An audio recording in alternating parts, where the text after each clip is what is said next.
Start. We ready? Yep. Thank you. Call this to order. I acknowledge the chair acknowledges the existence of a quorum. We've got 8 members this morning. Please let the minutes reflect the names of the members who are present. We'll look at the agenda. Does anyone have a proposed change? Any proposed changes to the draft agenda that was circulated previously? No. Eddie, can I have a motion to adopt the agenda? So moved. Second? Second. Any opposition? Hearing no opposition, we'll consider the agenda adopted by unanimous consent. Approval of the minutes of April 2024 were circulated recently. Does anyone have any proposed changes to those minutes? I had one that Commissioner Dennis's name be inserted properly. I'm so sorry. That's all right. Other than that amendment, which we're going to make, does anyone have any other proposed changes to the minutes? I hear a motion to adopt the minutes as we circulated them and as amended. I'll move it. Second? Second. Do I hear any opposition? Hearing no opposition, we will consider the minutes adopted by unanimous consent. Okay, so we'll move right into our first topic, and we have at least one member, maybe more, who need to leave us relatively early in the meeting. So I'm going to try to do this expeditiously, and I have circulated a briefing memo earlier that I thought would help tee this up. But for any members of the public who are here, briefly, I will explain that the briefing memo explains sort of the background and history of term limits in Montgomery County. We had no term limits until 2016 when the voters adopted by a 69% majority at the polls a charter amendment that created a term limit of 3 consecutive terms, both for our county executive and for our county council. And that went into effect in 2018. We've since had 2 elections. We have not yet got to the 3rd election under the 3-term limit, but there is already a citizen petition circulating that would convert the 3 consecutive term limit to a 2 consecutive term limit. And if the petitioners get 10,000 signatures in this county of 1 million people, that will appear on the ballot as a proposed charter amendment this November. And so they chose not to seek our assistance or not to suggest to us something we would take up. I know people feel strongly that if there's going to be a charter amendment, the Charter Commission should have a chance to weigh in, and we have not. So I thought this would be our opportunity to weigh in, because by July 29th, what is or is not going to appear on the ballot will be final based on their petition signatures, and and everybody takes their August recess. So this is really our opportunity to decide if we want to weigh in on that issue. So that is why I circulated the memo. And in the memo, I gave some of the background history, what the other counties in Maryland do, which is we've got 24 counties and 15 of them have no term limits. The folks who are circulating this petition are arguing that most counties have a 2-term limit, which is not true. Most counties have no limit. We've got 3 counties with the 3-term limit that we have, so that's 18 out of 24. There are 6 counties that use a 2-term limit, which 5 of them have an executive and 1 does not have an executive. So that's the background on this. I've got this really as 3 questions, and I think what I'll do, because we have a tendency to go, everybody wants to get their say, which is great, and everybody sort of takes their turn. But I thought I would try to do this in a more orderly fashion so that we're everybody will get their turn, so that we can do this. And if everybody takes 3 or 4 minutes, we'll have about 30 minutes or 40 minutes to do this. I thought I would pose 3 questions and let each person take their shot at their 3 questions, essentially giving us their position. The first question is whether you support or not the charter petition that is being circulated that would change our 3 consecutive term limit to a 2 consecutive term limit. There's the first question. Do you support that? And then I have teed up an alternative, which is, and the reason I teed it up is because term limits really happen in 2 different ways. There are what we have, which is the consecutive term limits, and then there are other jurisdictions who just do a lifetime term limit. They say you can serve 2 terms, you can serve 3 terms. We don't care what order, we don't care if it's consecutive. It's just that's your limit, serve 2 or 3. And that's the way I think the presidential term limit is in our Constitution, which is president can serve 2 terms. It doesn't say consecutive, just says 2. which is why we have somebody now currently running for a second term. It's not consecutive, and that would be that person's limit if that were to happen. I thought it made sense to tee up as the second question is, assuming that the two consecutive term limit petition does not pass, would you support an amendment that would keep the 3 consecutive term limit and keep it, but say, yes, but 3 means 3. It means 3 total, not 3 consecutive. It just means 3. And the reason for that is I don't think that personally don't think very many voters went to the polls and voted for a 3-term limit would have contemplated or even thought about the possibility that there were lots of ways you could serve 4 terms, 5 terms, 6 terms. You could serve 2 and take 1 off, and come back, serve 2 more, take 1 off, serve 3 more. Nobody anticipated that, I think, when they voted for 3. And I think it's fair to suggest that if you put a ballot question on it that says, no, 3 means 3, a lot of people would prefer that. And if they don't, we'll know. If they prefer what we have now is just 3 consecutive, we'll find out based at the polls. But that would be the second question I would pose to you is, would you support an amendment to the charter that would retain the 3 consecutive term limit, but also say, no, and 3 is the end. We don't care if it's consecutive or otherwise, no more than 3 total. So would you support that type of charter amendment? And then the last question I'll pose is, I have circulated a draft public statement because we're not going to have an opportunity to file an annual report again for another 2 years, thank God. And so it seems to me if we take these positions or any position, our opportunity to let the public know it and let the council know it is by issuing a public statement. And so I've taken the liberty of drafting what that public statement would look like and circulated it twice, I might add, because I amended it to deal with some legal issues that arose yesterday. And so if you do not have a copy of the amended version, I've sent it by email for those who are online, in case you missed your email. There's also copies here that we've passed around the room. And so the third question will be whether you support the proposed draft public statement. So those are the 3 questions. And because we have some members online who might need to leave it early, I'm going to start by taking the views and vote of some folks online. And I'm going to start with Mike, who I can't see, but I see the name Mike up there. And so Mike Hirsch, I assume you're with us. Yes, I am. Hopefully you can hear me okay. Can you hear me? Hear you just fine. Okay, super. Okay, Jim and I have talked a couple of times about this. I'm glad that the commission is weighing in on this on a ballot initiative. I think this is a perfect role for the commission to play. You know, if we get information that a ballot initiative is being circulated in Montgomery County, hopefully that group, whatever it is, or individual, would consider the commission to be helpful in giving feedback and comment, and perhaps this will, if we get to the point where we're issuing a public statement on it, will remind people who are paying attention that there is a commission and we can add value to the process, even if we don't always agree. So the value can be added.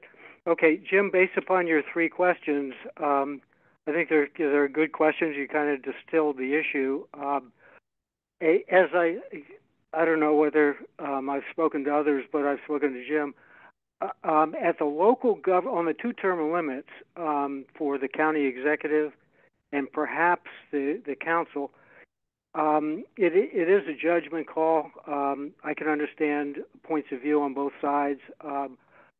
My feeling, my leaning at this point is that two terms and a total of 8 years is probably the sweet spot for a local executive. I can understand that we give the opportunity to voters to weigh in and make a decision, but I think 8 years is probably the right amount of time for an executive to serve. However, having said that, I fully, the situation is that there is a limit of that the voters have chosen the 3-term limit for the executive, and 3 terms versus 2 terms. It's a judgment call, and perhaps it's just a fine point. Anyway, to make a long story short, at this point, I don't see that it would be appropriate to make a change from 3 terms down to 2 terms for a current sitting executive who is likely to run for a 3rd term. It seems like it is focused in on perhaps an individual and not really focused in on the process and what might be good for the county going forward. So I would at this point vote to oppose the 2-term, changing it to a 2-term limit.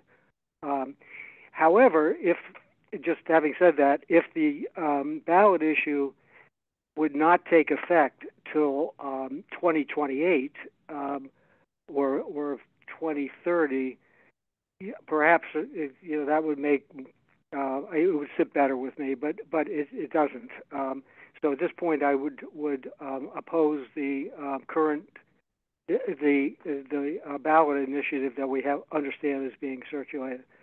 Okay, with respect to limiting the 3 terms total versus consecutive, so basically taking out the word consecutive and replacing with total. So the current executive can serve a total of 3 terms, period, basically. I would support that.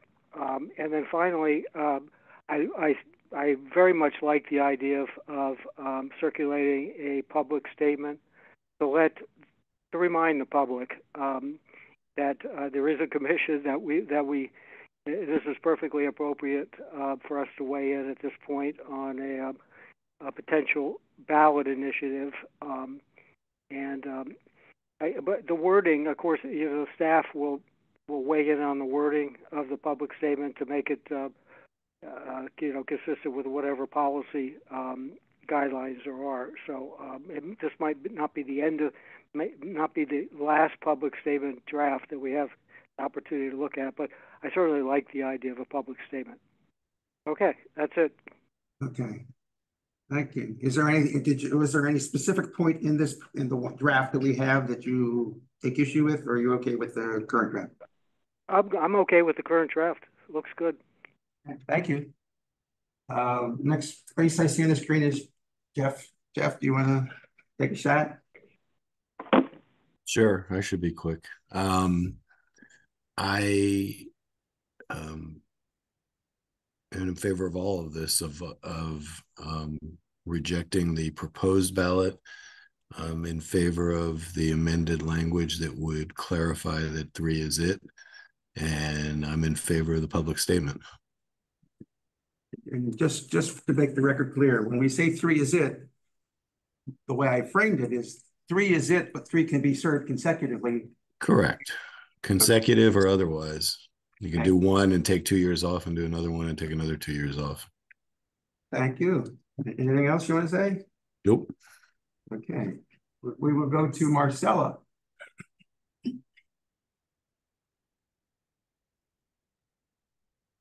Hi. Sorry. For question number 1 and 2, I would be against. I'm just against term limits. And for question number 3, I am in favor of circulating the statement. Anything else you want to add? No. Okay. David, I think you're up there somewhere. David?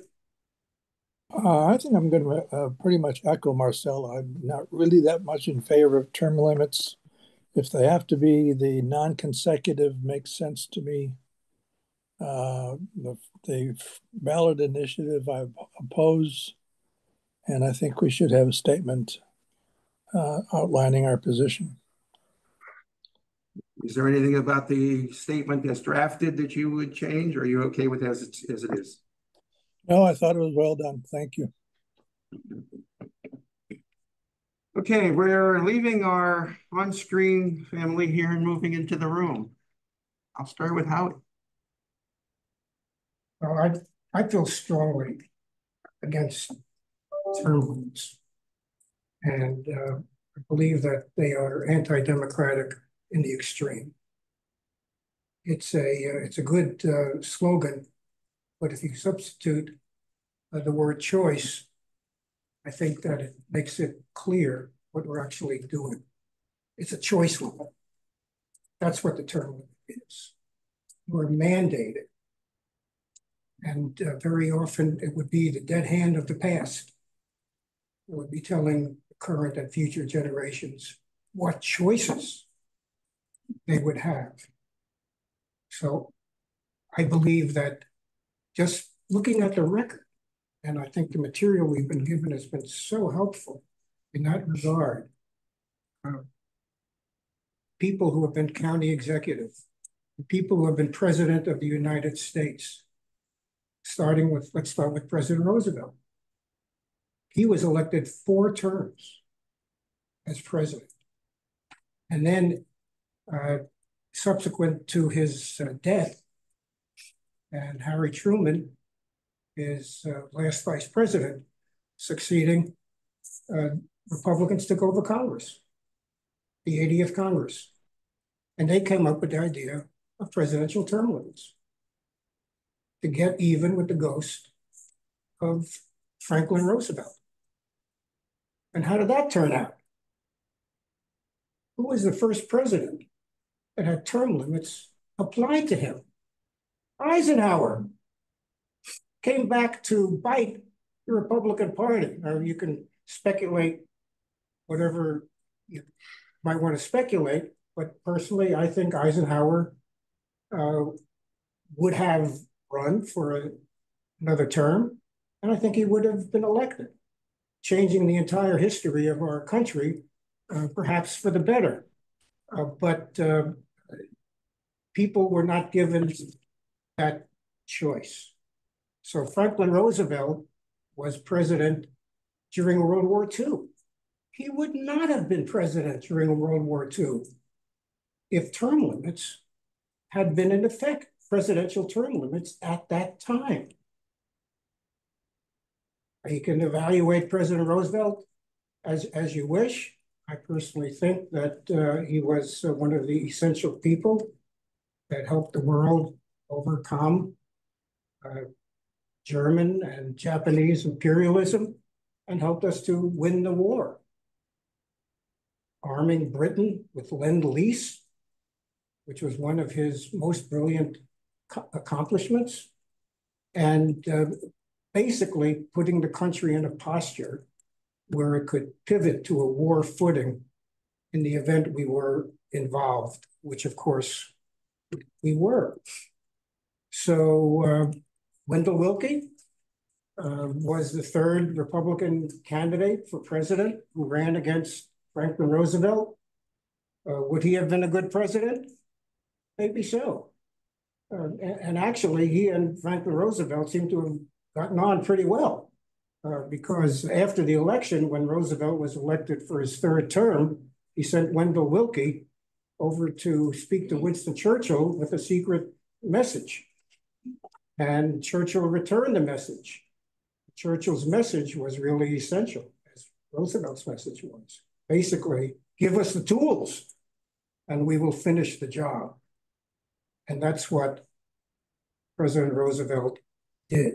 He would not have been allowed to be president if term limits had been in effect. So let's move from the presidential level down to the county level in terms of limiting choices. The memo we got was so helpful because walking down memory lane, seeing all of the county executives that we've had, who I know so well and served with so many of them and enjoyed every minute of the service. But let's just start out with the first. Again, contrary to expectations. When Democrats put in the county executive position. Prior to that, there was a county manager. I actually knew the last county manager, Mason Butcher. Very good person. And so there was a controversy. Do we need a county executive? It was a genuine controversy. But the voters decided, and I think that the expectation was that the county executive would be a Democrat. But guess what? Came back to bite the Democrats, because the first county executive was the one and only county executive who was a Republican. Jim Gleason, who was on the county council, stepped down from the county council, ran for county executive, was elected, and then re-elected, amazingly, running against substantial Democrats. And there was speculation that he might run for a third term. He chose not to. But the feeling was at the time, and I think history might prove that he might well have been elected to a third term.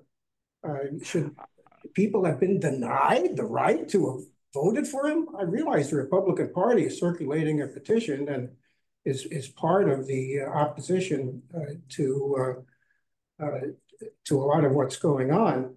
And I'm a Republican. But I believe that they're wrong to try to limit choices, because you simply remove the opportunity for the voters to support who they want to support. And the suggestion is that they're too stupid to make up their mind in an intelligent way. Is that a fair assumption, particularly when it's made by people who were elected? Jim, sorry, I'm going to have to go to the graduation. Okay, that's the priority. Okay. Thank you, Mike. So let's just running down the list of county executives. Then I want to talk about friend Ike Leggett.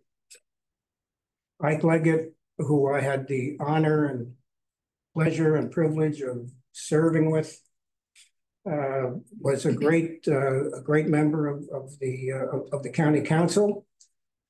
He actually had the legislation that created the Office of Inspector General. Might not be remembered, but that was his bill. And then when he was county executive, he helped to implement that, and I think did a great job. And Ike Leggett, and really was refreshed my recollection seeing the paper that was distributed. He was elected 3 times as county executive. Is there anyone here who thinks that Ike Leggett should not have been elected to that 3rd term? That he should have been prevented from voting? That people should have been prevented from even voting for him? I certainly don't. And it all comes back to who decides. Let the people decide. Trust the people. There's so many self-correcting mechanisms in our system that I think that not only should we trust the people, but history and democracy, I think, cry out to let the people decide and have confidence in the judgment that the people will make. So I guess, long story short, thank you for hearing me out on this. I've given it a great deal of thought. I've talked about term limits to a lot of different people over the years. So I'm opposed to the petition. I'm opposed to the 2 times 3 means 3 and so on, because it limits the choices. And I'd like some additional clarification on the draft statement and that I just read, because I want my vote on that to be consistent with my opposition to term limits. Are you suggesting you want to submit a clarification? No, I don't want to submit, but are we voting on the draft statement? Yeah, we are. Okay. Does voting for the draft statement mean that we support term limits of any kind? The draft statement will reflect whatever the majority vote is here.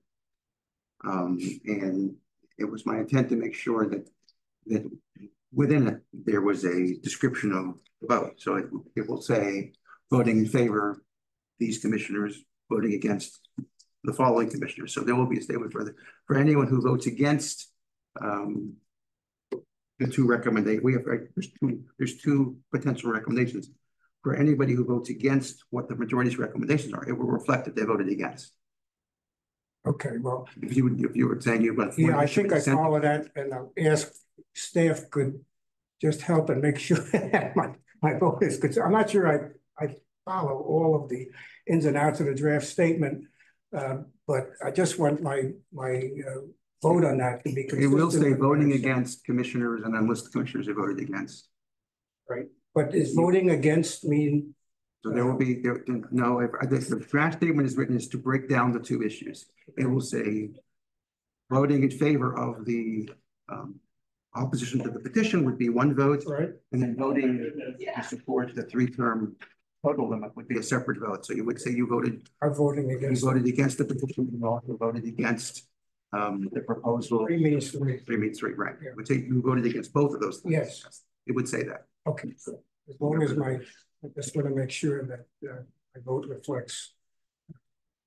History will record your vote on this two ways. Okay. Thank you. All right, Sherry, thank you. I likewise have given this a lot of thought, and I appreciate my fellow commissioners' input on this as well. I'm not a huge fan of my choices being limited, but voters have already approved a 3-term limit. And I am concerned with a whittling down of, can I substitute the word choice? I'm concerned with the whittling down of term limits. At what point are we going to stop? And the voters said not so long ago that 3 terms is where we want to stop. And so I like consistency. I like reliability. I like to be able to depend on things that I don't want to have to think about continuing, so that I can think about things so I can think about other things. All of that rambling goes to say that yes, I'm opposed to the charter amendment that seeks to prohibit more than 2 consecutive terms, and I concur with the statement. I think we should issue a statement, and if we must have I will not oppose the so recent voter approval of a 3-term limit, and if that 3-term limit is consecutive or not, that's fine. So yes, I agree. I concur. Okay, but I just. So yes. I think part of it is my hearing, but no. I just want to be clear that if there's an amendment that says yes, 3 means 3, it's 3 total, right? You can't serve 4 even if it's non-consecutive. In other words, you agree with the proposal that would say, yes, there's a 3-term limit on consecutive, but no, we're not going to let you serve a 4th or a 5th because they were non-consecutive. In other words, as we propose the alternative, it's 3 total, whether consecutive or not. You support that? As I support putting that on before the council, putting that on the ballot for the voters to decide. Thank you. Marvin. Well, I think I'm persuaded to support all 3 of the options. Can I ask you to rephrase that? Because you confused me just now. Okay, support. In other words, the first question is, do you support the petition to limit it to 2? Yes, I do. You support the citizen petition that would limit? No, not the citizen petition. That's why I clarified, Okay. because I thought I was hearing 2 different things. Okay. You do not I support? do not support it, right? Okay. But you do support the other proposed amendment that would be 3 in total? 3 in total, right, it's having to be consecutive, yes. And support the draft public statement. I don't think I missed anybody. It's just down to me, I think, right? Okay, so I am also one of those folks that is opposed to term limits, and I'm pretty sure I did not vote for the term limits that we currently have. Chair, there's a David, hand raised. David has a question. You have a hand raised? David? I want to thank Howard for his history lesson. Oh. It was very, very informative and inspiring to me. Thank you very much, Howard. You're very kind. Thank you. So I'm not in favor of term limits, so I definitely oppose the petition that would take the current 3 terms and move it down to 2. Not being in favor of term limits, it's difficult. The second question is more difficult for me, but I really do think that voters deserve to see this amendment, because I think most of them probably think there's a 3-term limit. That's not just consecutive, but total. I do think it makes sense to clarify. I do think it makes sense to have this question on the ballot and say, 3 means 3 unless you tell us it doesn't. And so I would support putting this amendment on the ballot that say, do you want the 3 consecutive we have now, which might be 4 or 5, or do you want 3 total? So I support putting this on the ballot, and I might not tell you how I'm going to vote for it when it comes up. But I do think that's the right thing to do, and so I'm in agreement with that proposal. And since I drafted this proposed statement, of course, I'm going to support us issuing it. So I will give you my tally here. The tally I have is that we have, I should add, we have the 2 members who could not be here today. The record will reflect that they were not present, and so they did not vote, but they both asked me in writing to please record somehow that had they been present, how they would have voted. So I will tell you that both Commissioner Grant and Commissioner Pressman would have voted to oppose the charter petition that's seeking to reduce it to 2, and both would have supported the proposed amendment to change 3 consecutive to 3 total. And both were fine with the statement that we circulated. So I'm not going to, for a second, I'm not going to count their votes as I take the final tally, but it was 1, 2, 3, 4, 5, 6, 7, 8. It was 8. It was 8 for opposing the citizen petition, none in favor. So we are in unanimous agreement, all 10 of us, on that. On supporting the proposal to take 3 consecutive and make it 3 total and putting that on the ballot, we had 1, 2, 3, 4, 5, 6 votes in favor of doing that. We had 2 opposed, and then the other 2 who were not here today would have voted in support, so that would have been 8-2 had they been here. And I hear nothing. I want to go around. Does anybody have anything about the proposed statement that they want to change? A bad word, a missing comma, anything? Now is your chance to speak up, or we will proceed to work on getting that out after the meeting. The testimony, I'm supposed to appear in front of the council next Tuesday. I was asked to present my written statement by today. Not quite there yet. I'm still working on that. So when I leave here, we have some quick work. I would like to have this issued. I don't know, staff can tell me the likelihood of us having this issued this week. It would be great if the public statement could be issued this week, so that it's with me when I'm in front of the council next week. Yes. So for next week's council meeting, the packet will be published tomorrow. But this would be, this, we can include it. We can include it. Yes. And is my written statement part of their packet, or is that? Yes. Yeah. Supposedly. However you want to communicate it to the council, but we can include it. Okay. I'll talk to you offline. Yeah. Okay. So I'm still working on it. Okay. Thank you. Thank you. All Question, right. Jim. Sure. The proposal that we have agreed to a total of 3 terms. Is that going to be on the ballot? No. What is the process for that to get on the ballot? Okay, the process for that to get on the ballot is the council has to vote for that. Our council has the ability to put an amendment on the ballot. If they want to vote in favor of such an amendment, they can do so. And then it will go on the ballot for the voters to approve or not. But it is strictly in their, we're here to make recommendations to them. So our recommendation will go forward to them. And you will probably hear some questions and answers about it next week when we're having our oral presentation. And whether you can read that or not, in terms of what they plan to do, I don't know. But typically in the past, after that, the process is usually if someone's going to propose it, they introduce it as a resolution, and then there's a public hearing on it, at which time they vote publicly. And that would probably have to be, in order for it to get on the ballot, that public hearing and resolution would have to be dealt with by the end of July, because they go into recess in August. So it wouldn't be that long before you would know. It sounds about right, staff. Staff can correct me. Yeah, that's right.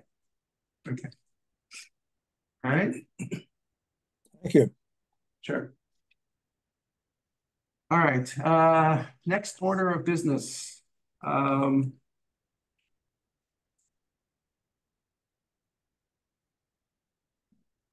The next order of business is, believe it or not, it is time to think about our next reporting period, which begins today.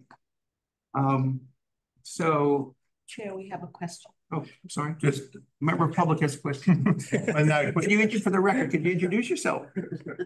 Dale Tibbetts, Special Assistant to County Executive. The County Executive's office had been notified that the petition circulators were imminently about to deliver their packet of petitions to the Executive's office, who will then transfer those petitions to the County Attorney's office, who will then transfer them to the Board of Elections. So that is expected to happen extremely soon, maybe even today. Just for your information on how this is all going to play out before the council next week.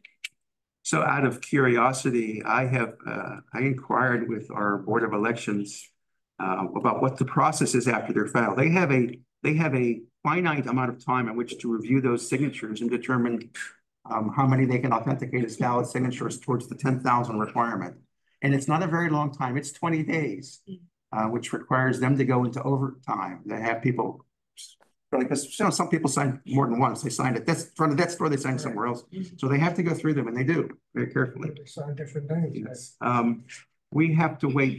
I understand that they don't really have a written policy or procedure in place, but there is some thinking that they would like to make a public statement when they receive them to tell everybody that they have been received, that they're working on it, when they project that they'll be finished authenticating or validating them.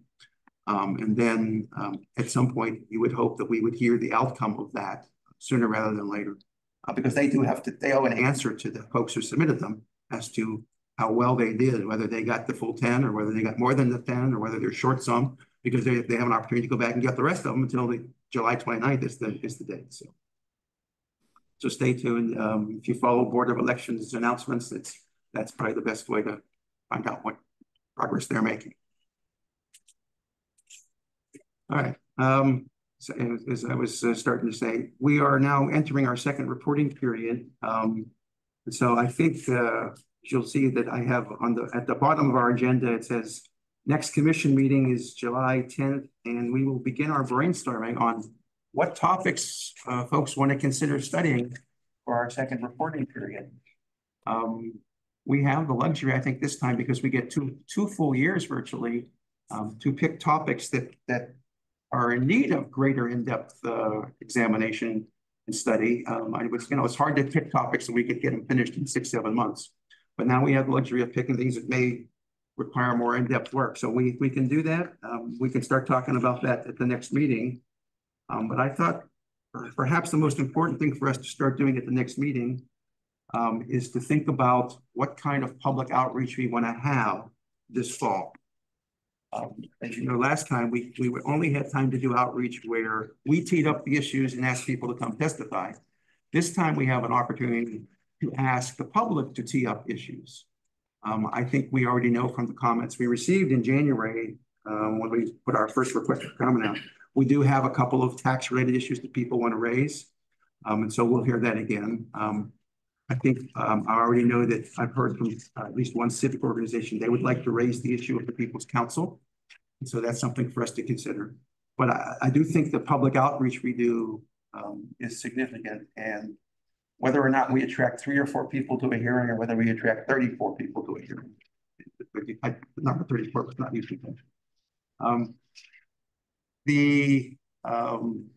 the obligation we have is to be out there, to be prepared to listen, no matter how big or small the size of the crowd is. And I would propose that we make sure that we have a public outreach session in each of the 5 regions of our county, because we do have facilities to do that. And we have regional services directors and we have citizen advisory boards. And I will try to coordinate it so that we get participation from the citizen advisory boards. That would be nice. They have their once a month meeting times. That coordinating that might not be quite as easy. But I'm going to propose that if staff could help me between now and let's just say in July and we have the August, but by the time we come back in September, it would be nice if we could sort of tee up and say, here are the locations or here are the dates and times we have. And then figure we'll be able to start holding some of those in October. And November, we'll have October and November to hold the 5 sessions so we could spread them out. But if we could kind of start working now on the locations and dates for those 5 sessions in September, October, that would be great. Any thoughts or ideas from staff would also be welcome. If we have guidance on what the commission is looking for, then we can go make the inquiry. So would you be looking daytime, nighttime, weekends, weekdays? I mean, it's nice to have a variety. It's nice to have it so that people can show up, whether they work during the day and need to come at night or whether they, need to come on a weekend. It would be nice to mix it up, but I do think we kind of have to keep in mind that it's sort of, if we're going to do this in conjunction with the citizen advisory boards, we have to be a little mindful of what their schedule is and when they normally hold their meetings. And I think they mostly hold them in the evenings. So that might be part of it, but we might be able to also have a catch-all to say, if they meet in the evenings, we'll do that, but we're going to have at least one daytime session,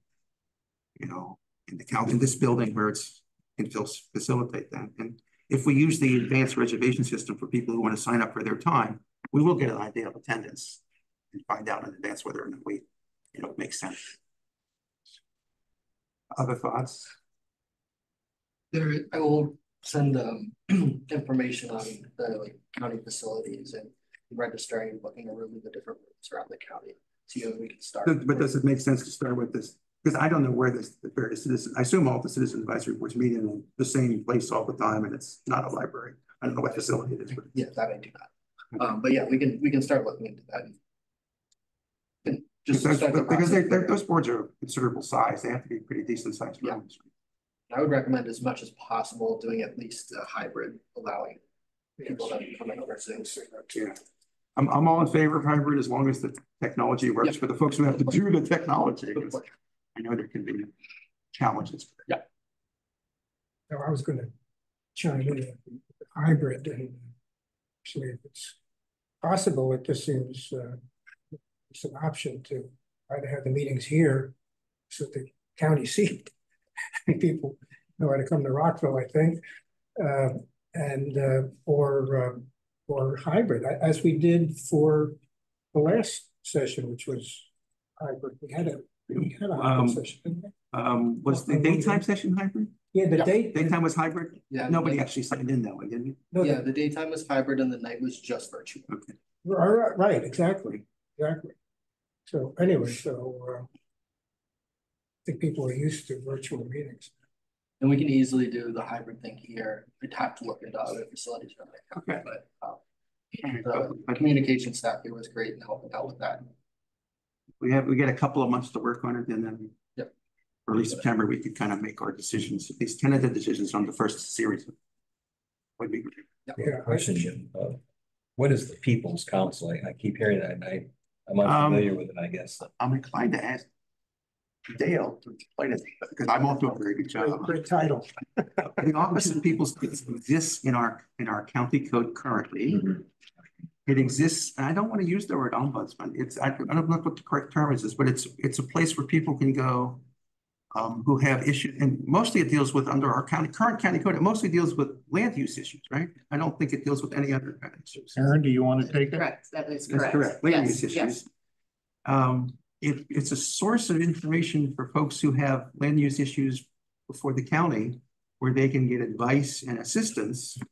And I don't know that they provide any legal representation at this point, correct? Well, I I think think, they're allowed, right? well, no, I think the issue is that the position is not funded. That's, So- I was getting there. Yeah, yes. But in Yeah. terms of what they're supposed to do, right? They're not allowed to provide legal representation, are they? I think they are. I think that they are supposed to represent the public interest in various land use matters. So they become a voice when there are land use issues that are controversial or even not, but when there are issues that come up, they become a voice for the people. But frequently it means there are citizens who are concerned that the politicians aren't listening to them. They want somebody to sort of voice their concerns for them. And it's up to the People's Council to do that. But it has not been funded in a long time, and I want to say a decade or longer. I don't know. It's been a long time since it's been funded by the council. Yeah. They have some concerns about the way it was being used, I suppose. We have others in the government who believe it should be funded, but possibly re-examine in terms of what the role is and how it's used. And that it may be funded if it's used in a different way. So it's a political debate, and I think that what we'll have to consider is whether or not it's an issue we think is appropriate for us to weigh in on, or whether it's something that the politicians and elected officials have to deal with on their own. I think that's sort of our first task, is to figure out what is our role. A lot of neighborhood disputes. A lot of neighborhood Yeah, disputes. neighbor to neighbor And I much noise and so on. I had been told off the record that there was some effort to develop legislation on this. And then I think it becomes a question of if the council is working on legislation, whether or not it's appropriate for us to weigh in while they're working on it or not. Some people would say yes, some people would say no, but so I think we had, I'm sorry that our late friend Karen Cordry was very dedicated to working on that issue. She was very gung-ho and eager to study it, and she was starting to dig in when she passed away. And we lost that resource, and we'll have to figure out how to move forward without it. I'll circulate the section of the code of the People's Council. Thank you. Which I know she's also was part of an organization that is still very active and vocal on it, the Civic Federation. And Yeah, I've heard so of that. we will hear from them. Well, I think I'm going to have a scheduling issue on September 11th. I expect to be out of the country in a very different time zone. Would be congenial to or easy to connect. I don't know how many. I don't know if we'll be taking any votes or decisions at Okay. that point, but So I we'll miss your voice. might not be able to attend the September 11th. My hope would be that they'd all be recorded, especially. Oh, so okay. I can't promise. We'd Okay. have to look into the logistics of it, but especially if they're hybrid, we should be able to at least record over Zoom, so you'd be able to Okay. hear input, but All right. can't promise, but I think we should be Right. able It to. might do be that. difficult to get on at 2:00 in the morning. So that's, No, but you'd be able to watch it later. yeah, I'll be able to watch it, but I might not be able to participate because of the time zone that I expect. Jim, may I just chime in real quick on the Office of People's Council?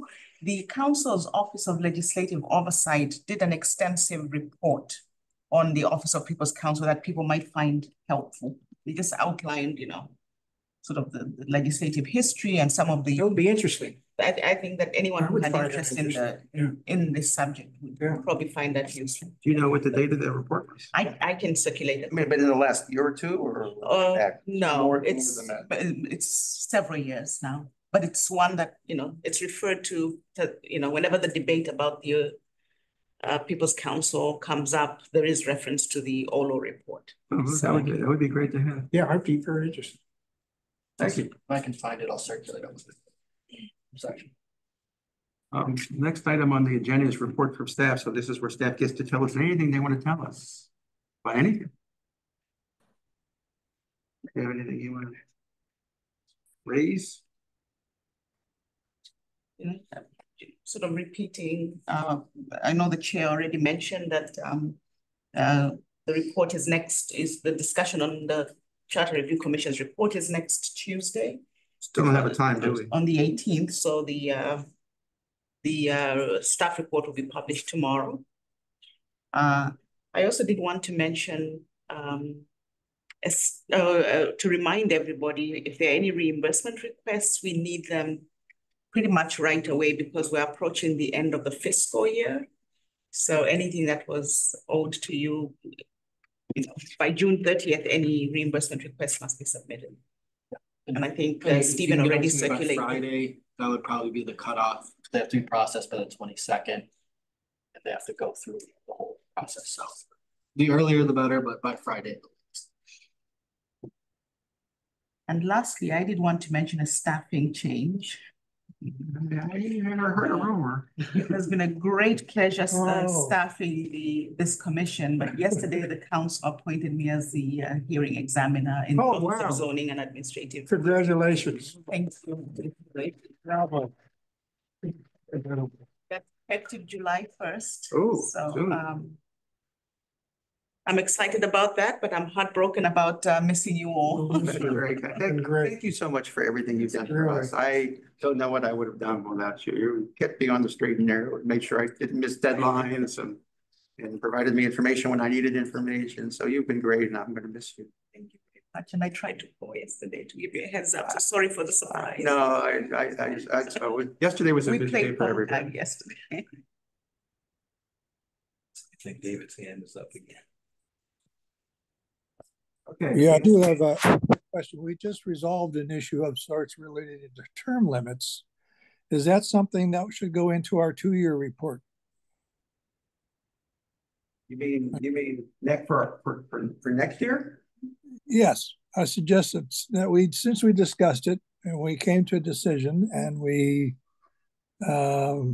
approved a position paper, that should be part of the 2-year report down the road. Right. Well, I can't disagree with you. It's going to be so long from now. You're going to have to remind me. But our report this year was sort of here's everything we've done in this term, and so we'll start. I guess the answer is when we start the history of here's everything we did in this term. That will be the first item.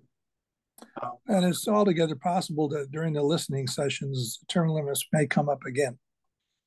No, I appreciate that. I mean, part of it is the history. It may come up again 6 years from now when there's a different commission sitting here. It may come up 20 years after we're all gone, but yeah, it will be there. So thank you. Okay. Does anybody have anything else before I ask for a motion to adjourn? And I will ask for a motion to adjourn. So move. Second. Hearing no objections, we are adjourned. Thank you all. Thank you. And Jeffrey. we do have some refreshments if anyone's interested. Sorry they were late.